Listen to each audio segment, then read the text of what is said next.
Hello viewers, আশা করি আপনারা সবাই ভালো আছেন। সম্পূর্ণ নতুন আকারে ভিডিও নিয়ে হাজির হলাম আমি আলামিন। এই প্রথমবার আমি কোনো ভিডিওতে এ টু জেড প্র্যাকটিক্যাল হাতে কলমে আপনাদেরকে বোঝানোর চেষ্টা করব। ধৈর্য ধরে ভিডিওগুলো দেখবেন। আজকের বিষয়টি হলো ফ্লাইব্যাকের 10 পিন নিয়ে আজকের ভিডিও। তো ভিউয়ার্স, আজকে আমি দেখেন আমার সামনে একটা ডায়াগ্রাম এঁকেছি, এটি একটি ইউ আকারে। তো আমরা যদি ফ্লাইব্যাকটি একটু লক্ষ্য করি ভিউয়ার্স, দেখতে পাচ্ছেন একটি ফ্লাইব্যাক, এটা কিন্তু ইউ আকারে দেয়া আছে, ঠিক আমি খাতায় ইউ আকারে এঁকেছি। তো এখানে 10টি পিন আছে, 10টি পিনের বিভিন্ন ধরনের কাজ হয়ে থাকে। এ টু জেড নতুন নতুন সমস্যা নিয়ে কত পিনে কত ভোল্টেজ থাকে এবং কি ভোল্টেজের জন্য কি সমস্যা হয়ে থাকে সেগুলো এ টু জেড আপনাদের কাছে বিস্তারিত আলোচনা করব, নতুন নতুন সমস্যা সহ। এরপরই আসবে নতুন একটি ভিডিও, যারা আমরা অনেক ফ্লাইব্যাক পূরণ হওয়ার পর এই নাম্বারগুলো থাকে না, এই নাম্বারগুলো কিভাবে আপনারা মাল্টিমিটারে মেপে বুঝবেন কোন ফ্লাইব্যাক কত নাম্বার হয়ে থাকে এবং কোন কোন ফ্লাইব্যাক খারাপ আছে, এগুলো আপনারা আগেই বুঝে নেবেন।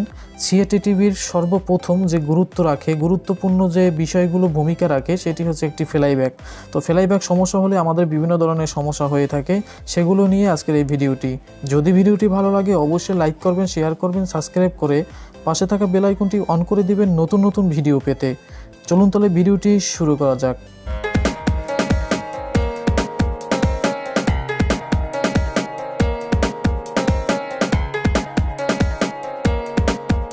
ফিরে আসলাম মূল ভিডিওতে বন্ধুরা। আজকে দেখেন এখানে আমি একটি ডায়াগ্রাম করে রেখেছি, যদিও হাতের লেখা সম্পূর্ণ ভালো হয়নি, কষ্ট করে বুঝে নেবেন। যদি প্রশ্ন থাকে তো কমেন্ট করতে পারেন, আমাকে ফোন দিতে পারেন যে কোনো সময়। আজকে যে বিষয় নিয়ে আলোচনা করব ফ্লাইব্যাকের 10টি পিন নিয়ে। অনেক টেকনিশিয়ান অনেক গোপনীয় কথা বলে না, আমি গোপনীয় কথা ফার্স্ট টু লাস্ট বলে থাকি, তাই অবশ্যই ভিডিওগুলো টেনে টেনে দেখবেন না। যদি টেনে টেনে ভিডিওগুলো দেখেন তাহলে আপনারই অনেক লস হয়ে যাবে। তো ভিউয়ার্স, তাই এ টু জেড আপনারা ভিডিওটি অবশ্যই ধৈর্য ধরে দেখার চেষ্টা করুন।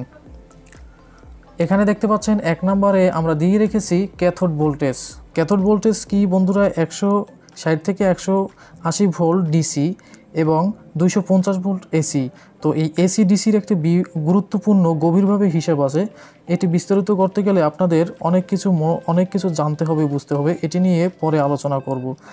এই 1 নম্বর ভোল্টেজটি যদি আমাদের না থাকে তাহলে আমাদের বেসবোর্ডের যত কালার সমস্যা, সেই কালার সমস্যা বিভিন্ন ধরনের বেসবোর্ডে সমস্যা দিতে পারে। 2 নম্বরে দেখতে পাচ্ছেন এবিএল ভোল্টেজ। যাদের এবিএল ভোল্টেজ মিসিং হয় তাদের লাইটিং থাকবে, কথা থাকবে, কিন্তু আমাদের গ্রাফিক ছবি সেটা কিন্তু আসবে না। তো এ নিয়ে আমাকে প্রশ্ন করছিলেন যে এবিএল ভোল্টেজটি কী? তো এই হলো এবিএল ভোল্টেজের কাজ। 3 নম্বরে হচ্ছে আমাদের হিটার ভোল্টেজ 3 থেকে 6 আসবে। হিটার ভোল্টেজ হচ্ছে আমাদের বেসবোর্ডে এই এসি ভোল্টেজটি গিয়ে থাকে। যদি এই ভোল্টেজটি মিসিং হয়ে যায় তাহলে আপনাদের পিকচার টিভি বিভিন্ন সমস্যা দেবে। পিকচার টিভি স্ক্রিন আসবে না, সাউন্ড থাকবে, কথা থাকবে, কিন্তু আপনার স্ক্রিন আসতে হলে হিটার ভোল্টেজ লাগবে। 4 নম্বরে দেখতে পাচ্ছেন আমাদের গ্রাউন্ড ভোল্টেজ। আপনারা জানেন যে ফ্লাইব্যাকটি স্টার্ট করতে ইনপুট ভোল্টেজ প্রয়োজন আছে।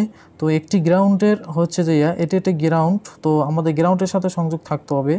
বাকি যে ভোল্টেজটা আছে সেটি হলো 110 ভোল্ট। আমরা সামনে আগাচ্ছি। এবং দেখতে পাচ্ছেন 5 নম্বরে হরিজন্টাল ভোল্টেজ 140 থেকে 160 ভোল্ট হতে পারে, 600 ভোল্ট এসি থাকতে পারে। তো হিটার ভোল্টেজ আমাদের হরিজন্টাল ভোল্টেজ 2টি থাকে। 6 নম্বরে দেখতে পাচ্ছেন আবারও হরিজন্টাল ভোল্টেজ 140 থেকে 160 ভোল্ট, 600 ভোল্ট এসি ভোল্ট থাকতে পারে। এরপর দেখতে পাচ্ছেন বন্ধুরা আমাদের 7 নম্বর পিন আছে ইনপুট 106 থেকে 110 ভোল্ট। আমরা আগেই বলছিলাম প্রত্যেকটি ডিভাইস চালু হতে কিছু ইনপুট ভোল্টেজের প্রয়োজন হয়। তো এখানে আছে দেখেন গ্রাউন্ড, আর এখানে আছে 110 ভোল্ট, যেটা আমাদের স্টার্ট করতে সাহায্য করে। এরপর দেখতে পাচ্ছি 8 নম্বরে হরিজন্টাল কয়েল ভোল্টেজ। এটা হরিজন্টাল কয়েল ভোল্টেজে গিয়ে থাকে 120 থেকে 130 ডিসি ভোল্ট এবং 555 এসি ভোল্ট। 9 নম্বর দেখতে পাচ্ছেন হরিজন্টাল কয়েলে আবারও 2টি ভোল্টেজ গিয়ে থাকে 140 থেকে 150 ভোল্ট, 70 ভোল্ট এসি ভোল্টেজ হয়ে থাকে। এটি না থাকলে আমাদের হরিজন্টালে বিভিন্ন সমস্যা দেবে, ভার্টিক্যাল র্যাক পড়বে। এবং দেখেন সর্বশেষ 10 নম্বর এখানে পিন আছে হরিজন্টাল ভোল্টেজ 160 থেকে 180 ভোল্ট, ডিসি 800 ভোল্ট এসি পর্যন্ত হয়ে থাকতে পারে।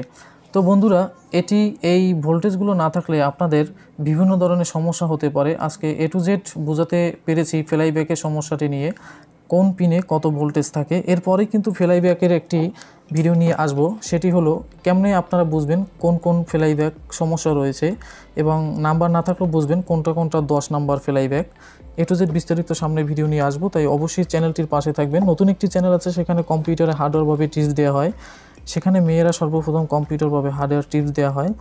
তো বন্ধুরা বাংলা ভাষায় সেখানে যদি ভিডিওগুলো দেখতে চান তাহলে অবশ্যই অনেক কাজ শিখতে পারবেন। ল্যাপটপ কম্পিউটার হার্ডওয়্যারভাবে সম্পূর্ণ আইসির কাজ করা হয়। অবশ্যই চ্যানেলটি সাবস্ক্রাইব করে আসবেন। আগের পর্বগুলো মিস করে থাকলে ঘুরে আসতে পারেন আমার এই চ্যানেলটিতে। যদি ভিডিওটি ভালো লাগে অবশ্যই লাইক দিয়ে সাবস্ক্রাইব করে বেল বাটনটি অন করে দিন সামনে নতুন নতুন ভিডিও পেতে। ধন্যবাদ কষ্ট করে ভিডিওটি দেখার জন্য।